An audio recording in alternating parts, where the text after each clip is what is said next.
Татьяна Серебренник, Туркменбург ТВ. У меня такой вопрос. В Туркменистане нарушают права и преследуются русские и российские граждане. В частности, вчера пропала защитница прав животных Галина Кучеренко. Я хотела спросить, может ли российское государство узнать информацию и получить о ее судьбе, а также о судьбе российских граждан, пропавших в Туркменистане в 2002 году, в частности, о судьбе бывшего министра иностранных дел Туркменистана Бориса Шахмурадова? Борис Шахмурадов был не только российским гражданином, но и туркменским гражданином. Когда человек с двойным гражданством оказывается в каком-то конфликте с законом или с правоохранительными органами, то это принятая общемировая практика, которая безальтернативна. Он рассматривается по законам, его дело рассматривается по законам той страны, на которой он находится в данный момент.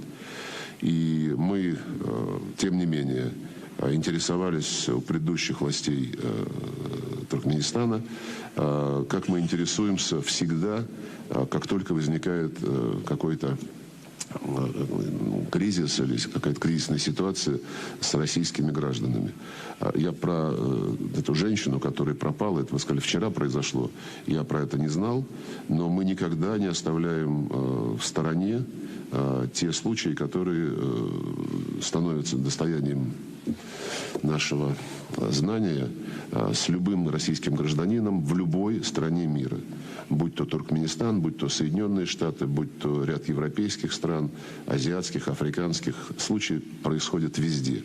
Сейчас у нас, к сожалению, наряду с открытостью и с возможностью путешествовать по всему миру, это сопровождается, ну, если хотите, утратой бдительности во многих случаях.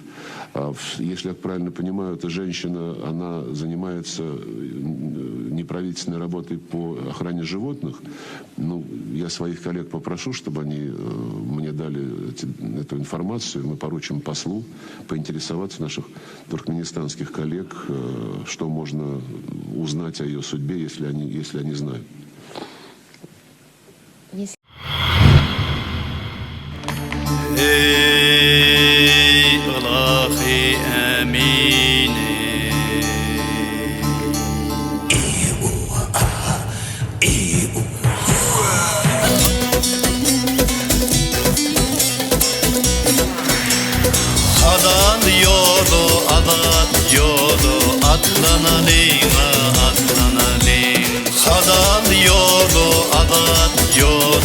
Atlanalin